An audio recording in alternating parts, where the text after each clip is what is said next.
Hey everyone, welcome to 2013 here on Invisible Walls, our very first episode of the year. Sorry for the long layoff with the show. The dates and the timing just didn't really work out, unfortunately. People leaving for the holiday break. Marcus getting married, for instance. He had some things to take care of. He was also sick for the last episode of the year.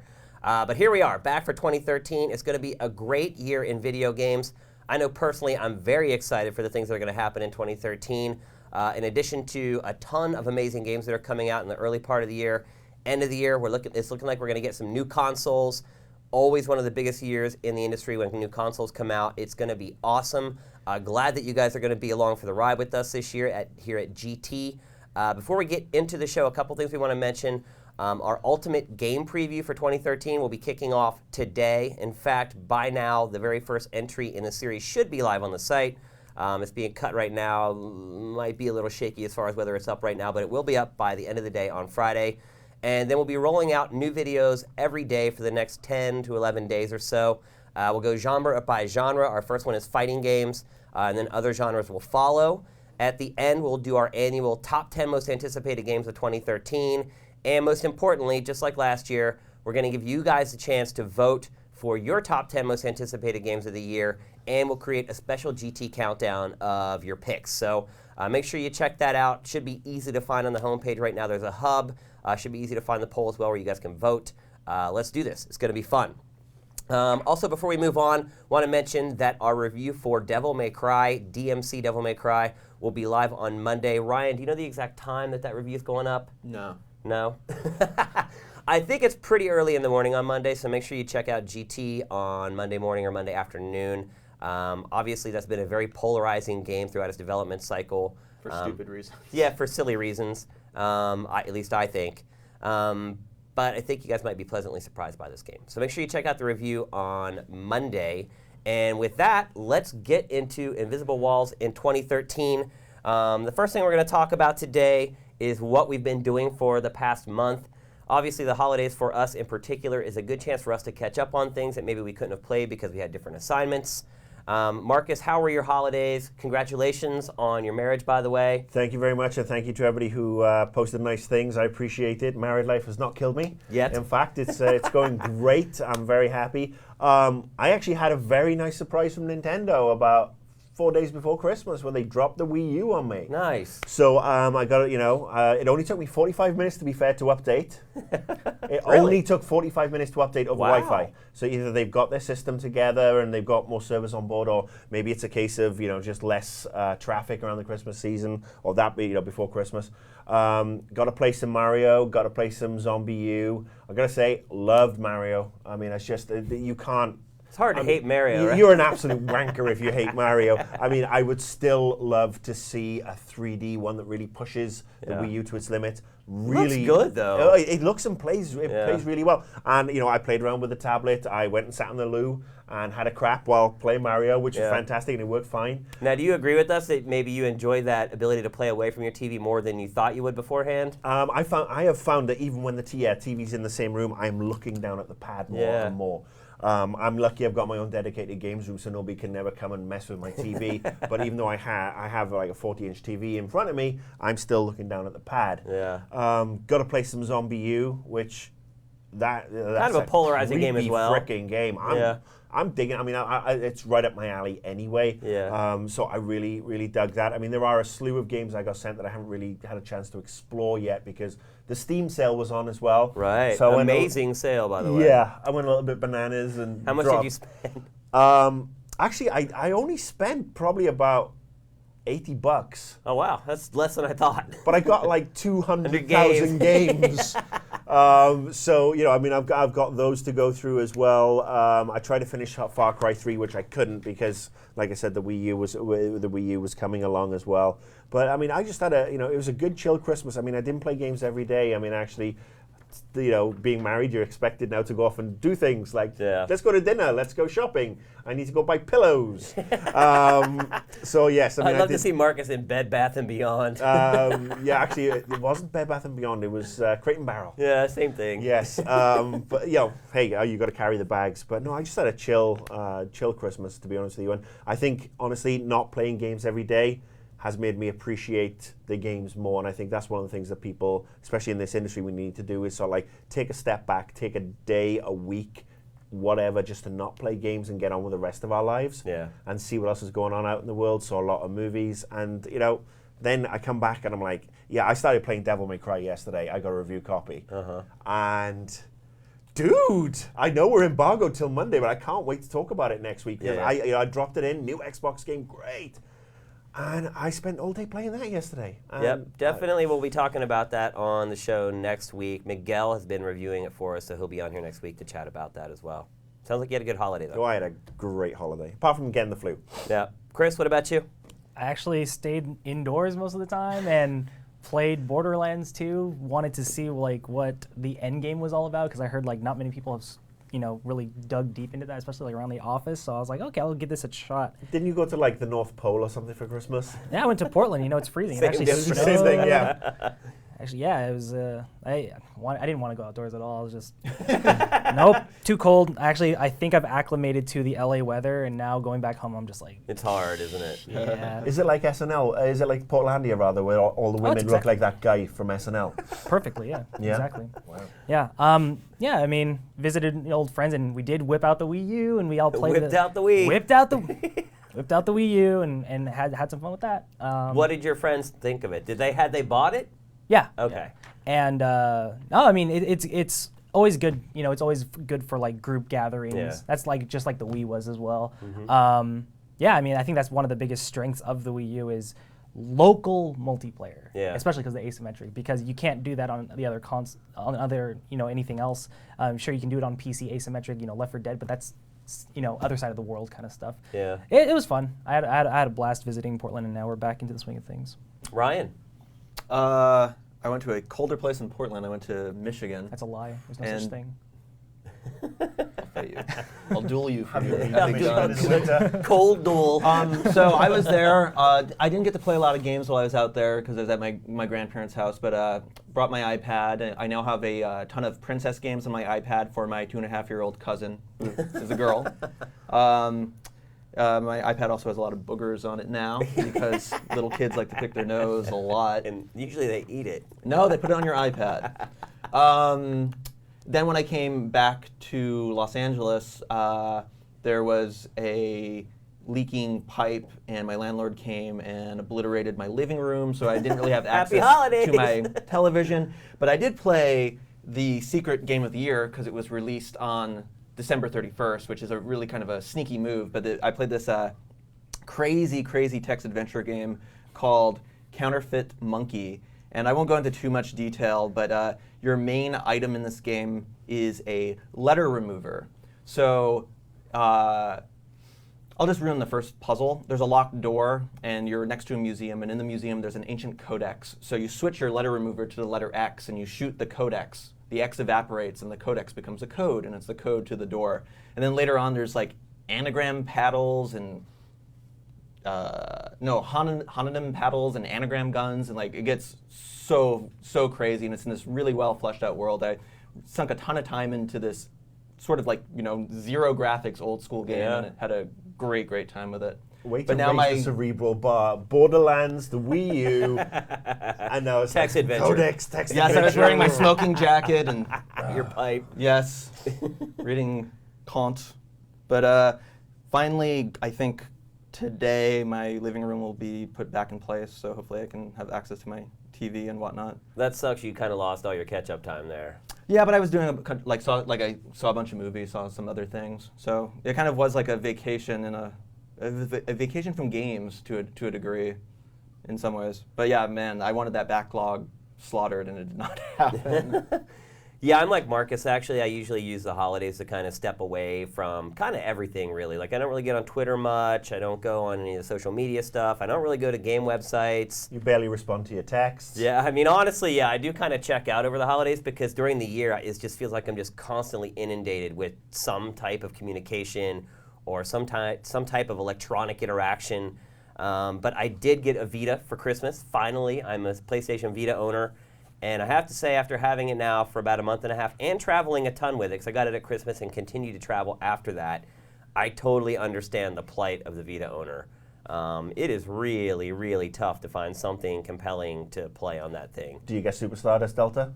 No. Dude, you got to get that. I don't have that yet. Best game for the friggin' Vita, period. I mean, that's the only reason, like I said, I've said it before. Pack it away, pull it out on the train, Super Stardust, hour after hour after hour, just keep on playing it. Yeah, I think part of the problem for me is that the few marquee games for the Vita I had actually played because I would take a system home from work or I would review a game or something like that. So by the time I got my own, there wasn't a whole lot left over for me to experience. I did get to play a lot more sound shapes, which I was pretty stoked on. But yeah, Vita owners, I hear your cries, man. Like, if this were the only handheld I've had for the last year, I would be in pretty bad shape. But it was interesting, you know. I always kind of look at things anecdotally while I'm away from everything we do year round and just kind of watch the behavior patterns of people just randomly at the malls or while I'm traveling on planes or whatever. And I gotta say, man, like, the iPad is kind of taken over. Like, whereas I would used to see kids sitting with a DS or a 3DS, like, you don't see that anymore. Like, you go on planes or you go to malls and you see kids sitting there with an iPad with this huge, like, rubberized, like, industrial strength case around it that obviously boogers over right, that obviously their parents gave to them to make sure that they didn't destroy the thing. But, you know, I have a little 2-year-old niece, 2 years old, and the little girl is already playing games on the iPad. And I mean, it is almost mind-blowing to watch her navigate that. She looks like us. She's like, whap, whap, whap, tap, tap, whap, whap, tap, tap. She's 2.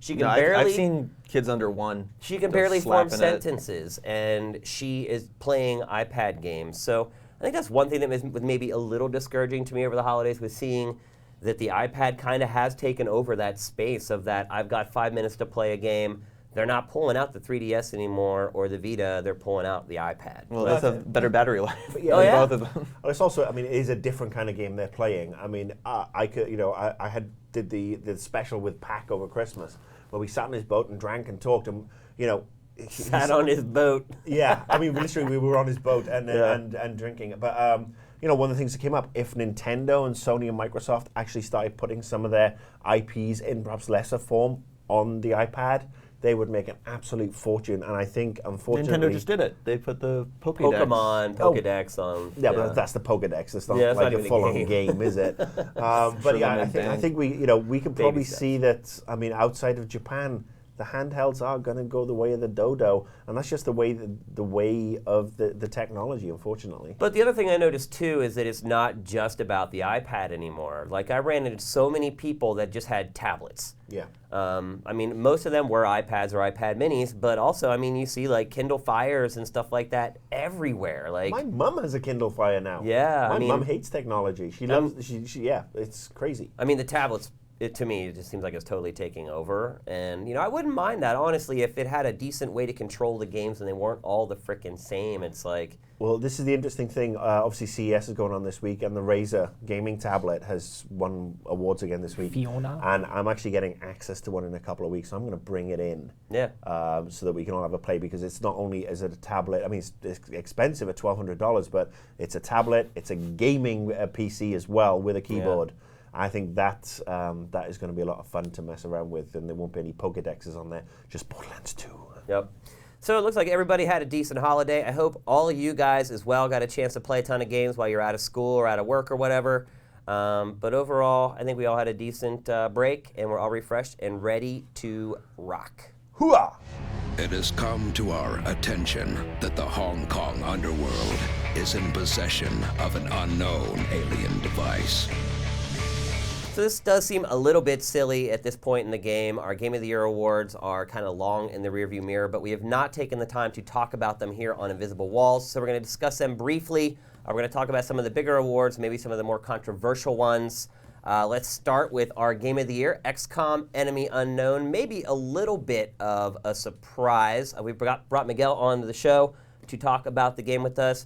Miguel, were you shocked that ended up being our Game of the Year?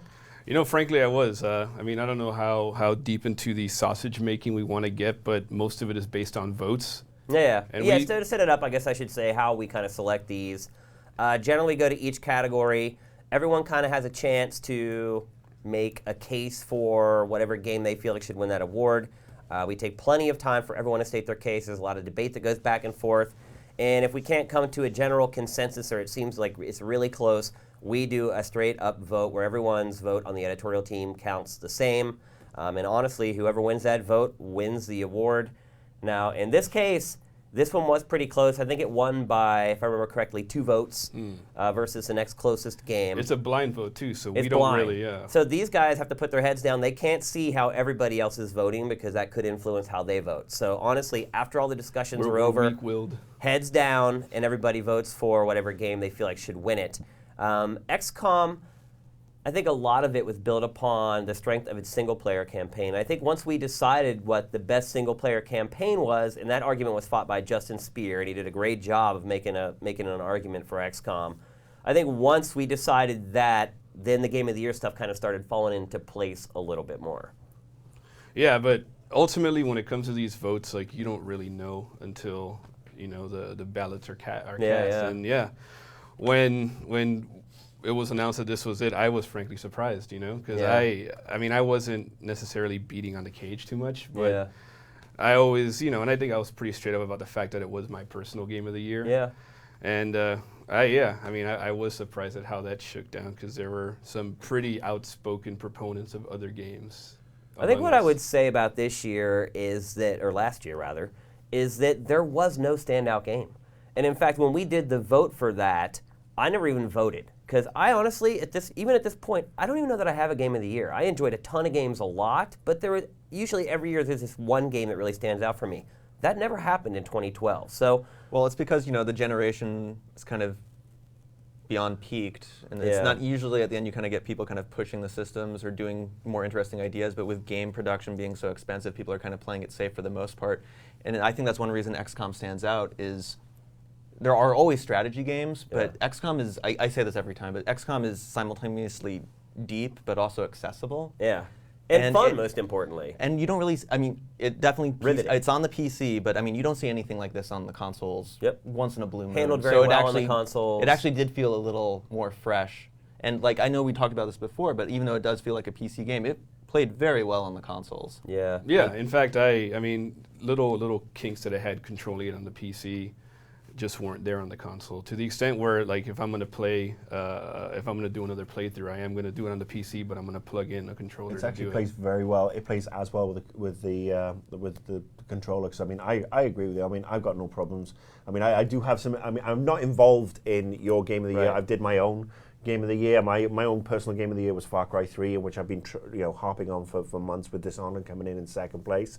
But XCOM was high up in my top 10 as well, and I think it's fantastic that not only XCOM winning here, and it won with a couple of other outlets as well. Walking Dead also winning for the VGAs, that was a surprise. And there are games that actually go back to have sort of like some more old school gameplay mechanics, which I think is kind of promising. But I do, I kind of agree with you that there were no ultra standout games, but there were for me, my top 10 was very easy to name. Yeah, bang off. I mean, that's a 10, lot. but I mean, there were 10, probably at least 10 really, really good games that would also stand up in any other year, as far as I'm concerned. And I think ultimately why XCOM won is as we were going through and figuring out what the nominees were, every single game had at least one person that felt very strongly that that game should not be Game of the Year.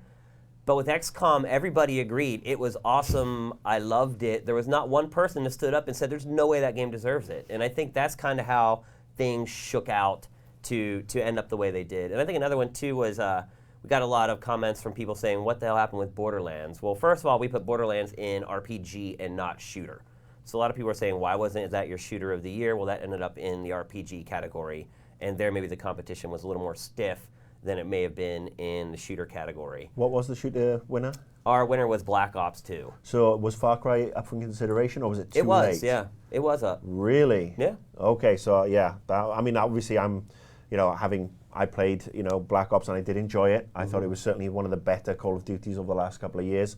I would definitely disagree from my own personal preference that Far Cry far outstrips it, because it made the thing they said about Far Cry, and one of the reasons it was Game of the Year for me was that it made me fall in love with modern military, modern like weaponry again. And I know it was set in this, this jungle, this island environment, but I fell in love with playing an FPS that was set in the modern world, as opposed to Borderlands, which I also adore, was set futuristic, and that to me was something that no other modern set game had been able to do.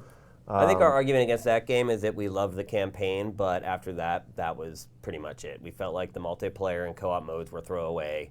And so we look at the whole breadth of a game when we select these, and especially with shooters where if the multiplayer and co-op are great, you can get months and months of playtime out of them. And look, I loved Far Cry as well. I did feel like it got kind of repetitive after a little while. Thought the story got a little after a while, but I did love it. What I loved was the randomness of the game, though, not necessarily like the weapons or anything.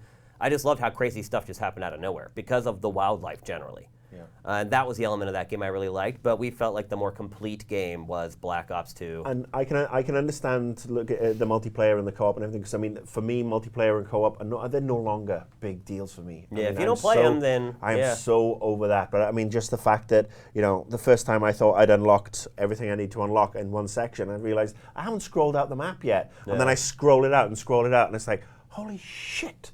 I mean, that is a good thing. I've been asked to do this because people tweeted at me, because I had issue with this at the VGAs as well. Halo 4 best graphics. Yeah. What the fuck? Can you explain it before I go off on a tirade? Because I seriously have issues with a 7-year-old console getting any awards to do with graphics when the PC stuff's out. I can speak to that one. I mean, I didn't play a lot of the shooters, but I did play that one. And what struck me the most, and why I ended up backing it for this category, is because I think it looks very good on a technical level. Like it's undoubtedly probably the best, one of the best looking games from that point of view on an Xbox. But I think it also succeeds aesthetically. I think the worlds that they create are like super cool. Like they have this immense sense of scale. They feel suitably alien while also feeling like something that belongs in Halo. It felt different enough, but it also felt like something that was like cohesive in that universe. And that's why I thought that game was. And I'll agree with you on the aesthetics, and I think this suggestion has been raised again to me over Twitter by a lot of people, and I probably want to kick this out there to you for next year. If you're going to have a best graphics, have a best art design. We talk about this every year on Invisible Walls, no less. This is the topic we bring up every year. But then people would just be pissed off because what was the Medal of Honor game? Warfighter, fucking awful game, but it looks like. Well, it looks like diamonds on the PC. That's the thing. If it looks fantastic, and it does have. I mean, it's one of those things that you see Twilight nominated for best special effects or whatever. The movie itself is a bag of shit. But if they have got some of the best graphics, it doesn't have to be tied into the best game. Just as the best audio doesn't have to be tied into the best game. I think that's something that will expand. I just feel like some of that it just becomes like best engine. Or best use of an engine. Well, I mean, when you're looking at graphics, real engines. I think next year with the PS3 and the PS4 and the 720 or whatever it's going to be called, and the Wii U, there's going to be a lot stiffer competition for best graphics. But that feels just more like a Consumer Reports, grading actual technical it's almost like a achievement. benchmark report. This game pushes this number of polygons. This game pushes this number of polygons. Perhaps do away with best graphics and just rename it. Best, artistic style. Best looking game. Define graphics, though. But again, this is the popular question. It's silly. Did Halo have some great aesthetics? We explained in our video how we select that category. Right out of the gate, we look at the artistic side and the technical side of games. There's no hogwash here. We tell our users exactly how we're selecting the category. Now, with that in mind, can you think of a game that trumps Halo when you look at both what it pulls off technically and its art? Okay, so I would say artistic, with the art side of it, I would say that it is right up there. And I could see it taking, and I said this at, when I was tweeting the VGAs, that I could see it taking an artistic merit, an artistic design, whatever, for what they created, because that was stunning. The graphics, when I look at other, anything, and honestly, you're looking technical side, anything on a PC beats the shit out of Halo 4. And it's very easy. We could make a game on the PC that outdoes a console game. To me, that doesn't take skill. To say it's very easy is disingenuous, but it is more about the power. How is it not easy though when you have all that horsepower sitting Marcus, there? this is bullshit though, because last year I don't think anyone raised a stink when we gave best graphics to Uncharted 3, because like again, technically, it's also the animations. It's not just definition and texture work. It's like the level of like fidelity. And just because Borderlands, when you throw it on the PC, the poop looks like poop, and I'm saying that literally. I mean, it doesn't necessarily mean anything. And we have a souped up PC. We pop in Far Cry 3, and again, Medal of Honor. They look great, but it's still, I mean. Maybe it is, we're getting into like some semantic battle about graphics and art style and stuff, but we're also talking about video games, and I think graphics is kind of like, the terminology that people generally use. Right, but that terminology, I think Marcus has a point to a degree, because that terminology has baggage. When people say this game has good graphics, they're thinking about it in terms of like, this is a game that I will show off to people to kind of showcase. Yeah, but that could also be driven by the art of the game. Yeah, sure. I mean, like Unfinished Swan, very sparse, but everyone would say it has great graphics, or Journey or something. Yeah, like yeah. that. I'm just speaking. I mean, to let's like, look at it this way. Say you have like Rayman Legends for the Wii U. Awesome, by the way. Everybody should download the demo and play it. That game's going to set the world on fire in a couple months. Say you have a game like Rayman, and then you have name a PC game, Marcus, that you feel like should have won instead. Well, I mean, you can take Far Cry, you can take Dishonored, which looks fantastic. Borderlands does look fantastic on the PC. No, give me a PC game, one that like is frickin' beastly on the PC, on a technical level, can't be touched by the consoles. Well, Far Cry 3. Far Cry 3 is beastly graphically, and I don't know if we have slightly different PCs, but I have running, a beast PC. I have a beast Alienware. I'm running everything cranked up. I'm getting 60 frames a second. It's absolutely gorgeous. I mean, I can zoom in on the scope. That game is night and day. No, it's better on the PC. I agree. Mental how good that engine looks, and I'm sure Crysis. When we look at Crysis in the next couple of weeks, that's going to look fantastic as well. But I would say for me, Far Cry 3 was the standout, just because, again, the realism of the water, how the environments looked up close and from a distance, and how you could zoom in. The fact that I could, fly up on a hang glider and zoom in all the way down and just look and see what was going on, and see fish in the water. I mean, that was graphical. That's graphical power, and that to me is what best graphics is about. But then I've always been a PC nutter. So, I mean, I've always appreciated that way. But I do take the point that Halo 4 had some of the best aesthetic art design. It was innovative. It was definitely alien. Well, let's They'd go back to my stepped question. it up from the last one. You're going off on a tangent. So let's say you take Far Cry for the PC, and then you compare that to Rayman Legends, and you put that in front of somebody who buys, like most people, maybe 3-4 games a year. Do you think it's very clear cut to them if you just say, which one has the best graphics? Do you think they're immediately going to point to Far Cry 3? Have you seen Rayman Legends? I haven't seen the new Rayman. No. I think it all depends on the person, right? If the person is somebody who's been playing games for years, like they're probably programmed to point at the one that looks most realistic. But yeah, I mean, I get your argument, right? Like, it's all about whether a game looks exciting, whether it's doing something interesting. I think it's more about the art, in all honesty. I agree with that, yeah, generally. Than it is the technical side of things, how many polygons is pushing, the shaders, and all that type of stuff. I think to the average game player, how it looks, the art style, I don't think most people look at it and say, well, I think this one's pushing more polygons, so I'm going to go with I don't go with the polygon count or the shaders or whatever. I go for just the overall look, and when something just takes my breath away like that. The look being the graphics. But yeah, well, I mean, the look being the graphics. Well, I think you're speaking of realism, right? Yeah, it's that realism. I think we're still at the point where if a game looks realistic, it's still impressive to us. But I still think we haven't quite broached that yet. You know what I mean? We don't take it for granted. Yeah. But you go back in time, and I still think Okami, Sure.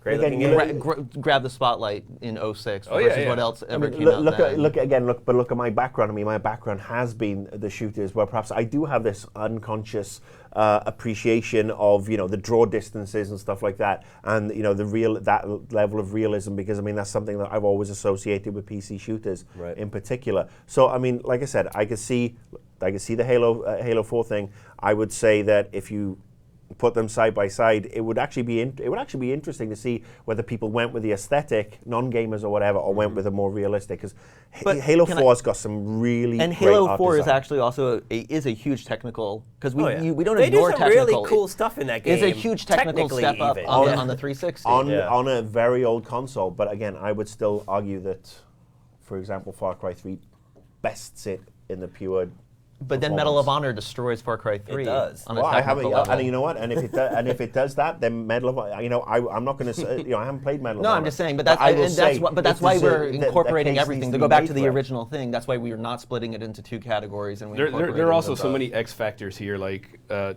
there's personal preference. Other elements of Yeah. a game contribute to how much you appreciate the way it looks too. You know what I mean? Yeah. So I'm glad you that's know. cleared up. Yeah. Any other categories we should talk about that were really controversial? Marcus, that seems like you know more than we do what people got pissed off about. Well, no. Again, I mean, I do have a very vociferous, like a bunch of followers on Twitter who I very much appreciate, and I was getting the updates like, oh, you should go and check out the GT Award for this because it's gone up, or this for PC, and because they know again what I like and where my views are.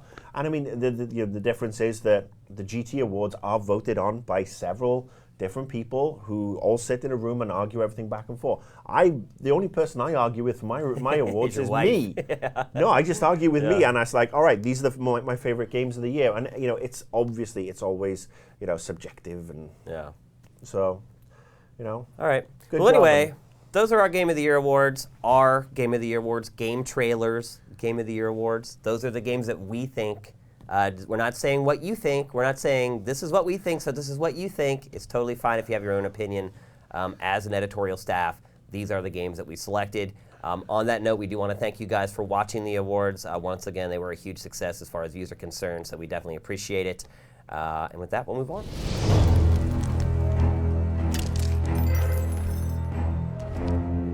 I fear no man, but that thing, it scares me. All right, so next we're going to talk about what probably is the biggest story from the last couple months. Obviously, during the holidays, stories kind of slowed down, and maybe this one got a little more traction than it deserves because things are so slow, but the Steam box. Ryan, you have some pretty strong opinions on the Steam box. It's a Steam box. I mean, Patrick Morales on the show, by the way. Hello. It's Patrick. No, I was just saying, if you have a laptop or a computer, or there's these things that were popular for a while called a net top, and they all have HDMI ports, you can put Steam on it. Big picture, I know a lot of people are giving big picture kind of some shit because it's not the most craziest idea in the world, like some interface tweaks and some controller tweaks. Right. But sometimes, but let's remember that the iPad is just a giant iPod Touch. Yeah. And it's even though that's really what it is, at least when it first started, it's completely changed things. And I do believe there could be a huge amount of momentum behind this. But I do think the stuff we're seeing out of CES, per usual, I'm a little underwhelmed with I know it's a little thing. It draws not that much power, but it's like $1,000 for the Windows version. Yeah. And $600 for the Linux version. And you're talking about the XI3, right? Yeah. I think they come in 3 price categories, don't they? But- Good, better, But keep and in mind, best. too, that this is not Valve's product. Right, I know this the is- third this is party something- using No. their specs to create But their own it's a machine. PC. But and there's like 30 Linux games on Steam right now in the beta. I think it's interesting, and I think it's weird that they are taking these kind of little baby steps. But I'm not surprised. I'm still, I guess, more curious what Valve is going to do themselves. Well, Valve did say that they're at CES to meet investors with regards to their own box, as well as announcing this, branded lineup of this little cube type thing. So, I mean, if and when we do see Steambox, which if they're still working on getting investment for it, I mean, we're talking about another year and a half. I think that the little PC boxes, yes, they look cool. Would it be great to just toss one of those things in my rucksack and then go to a hotel and just plug in a little USB keyboard and stick in the HDMI TV and be able to access my stuff? Fantastic. Otherwise, I mean... Patrick, is this anything more than just rebranding the PC? I mean, I definitely see where Ryan's coming from. I do agree that where the big picture mode is at right now is just kind of like a Band-Aid, just Valve trying to get a footprint into the living room space with here's a console-style experience if you hook up your PC to a TV. But it's also interesting hearing about all the plans that Valve's laid out in terms of its kind of hardware plans. Like the XI3 again is only one of the many possible Steam boxes coming out.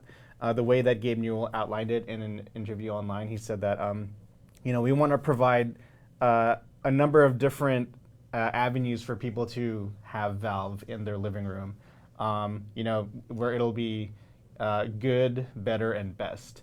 At the low end, if you want to have kind of like a low cost solution, it's going to use things like Mirrorcast, where it'll stream things from a PC to different TV screens across the house. And then later on, you'll get into those like mini like supercomputers where they're a bit more modular and you can actually run games from them.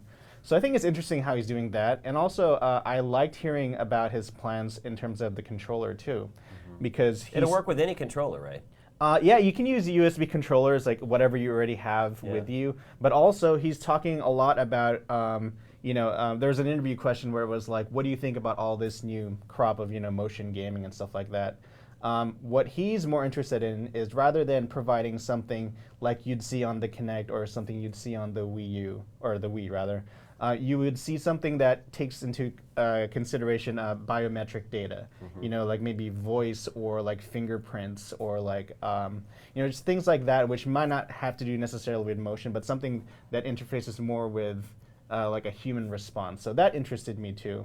But yeah, I mean, it's really cool seeing that they're following a very kind of mobile, almost Google Android approach with different kinds of hardware. But I still think the thing that's the crazy part to still rationalize, and you see it in the price difference between the Linux version and the Windows version, is OS licensing. Yeah. And the thing is, most games are only PC because they run on DirectX.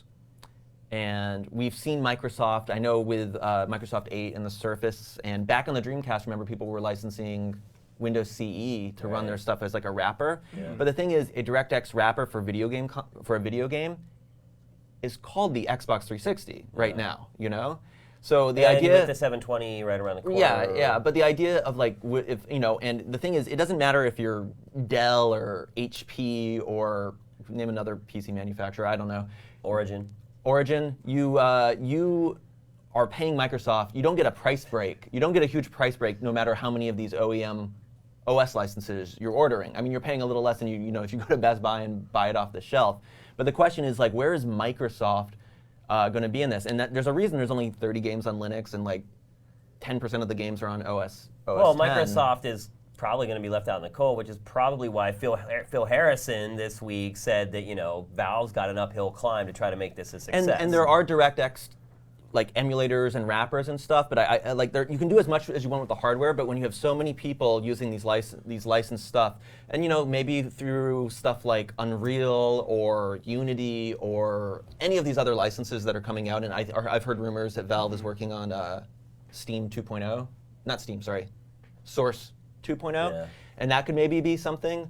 But I really think it is a wrinkle, especially when you look at the price differentiation. Isn't that what's going to really come down to is the price? I mean, $1,000 for the machine they showed this week, like that's not going to get it done. Like if you're really trying to invade the living room and you have these consoles coming out later in the year that are probably going to come in anywhere from $300 to $500, and you're asking a G for this Steam box, and I think that's a tough sell. I mean, don't they need to get that price down to somewhere competitive with the consoles? And then that machine needs to be competitive with the consoles on a technical level as well. But you'll save the money on Steam sales. But it's also, the wrinkle is, look, if Steam's, if Valve come out and say, well, guess what? Half-Life 3 is coming, but it's only coming to Steam Box, that will be interesting because, people won't riot on the street. Yeah, but it already is coming because it's a PC game. But I mean, Source 2.0, Steam Box only, outside of Windows, Linux, whatever it's going to be. But the third parties are not going to support it. Yeah. I mean, they're not going to put their games up on Steam for sale. So you'll plug it in, and you're only going to have games for Windows. You're going to have these Valve games, and I don't think Valve are that stupid that they're going to turn around and say, well, we're only going to make it exclusive for Steambox to sell these Steam things when we're leaving the Xbox money on the table. But and Valve the other is PC smart, because remember, the they used Half-Life 2 as a Trojan horse to make everyone install Steam in the first place.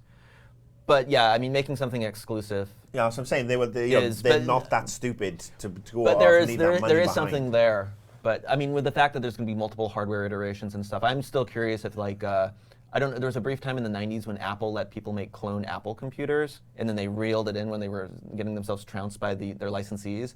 I am just curious if Valve is going to if there will be like the on-brand versus the off-brand Steam box. Well, But right Valve now, would have to you ramp can have up. your own Steam box. Plug in, like I said, plug in anything to your TV. Turn Well, on Big Picture. I do have a Steam box. It's about yay high Right, with exactly. Alienware written on the But side. But the idea of like Big Picture sitting Yeah. on your couch on your TV. But I mean, Maybe again, it'll be like my- Android, where the Nexus comes out and it has like a slightly better version of the OS.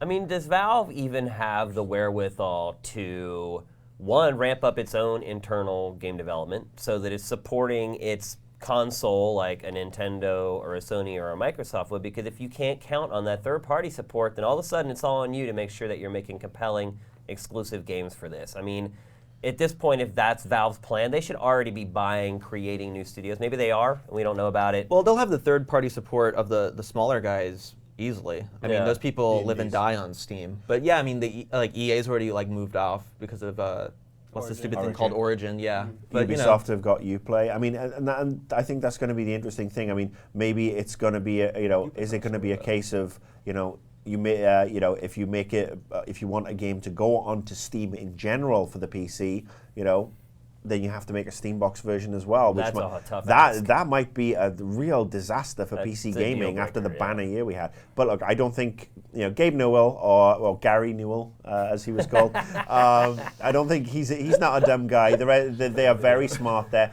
and I'm sure Well, he's that probably the smartest guy in the industry. yeah, when they've got it figured, they'll announce it. But I think right now we won't see anything until after all the new consoles are out.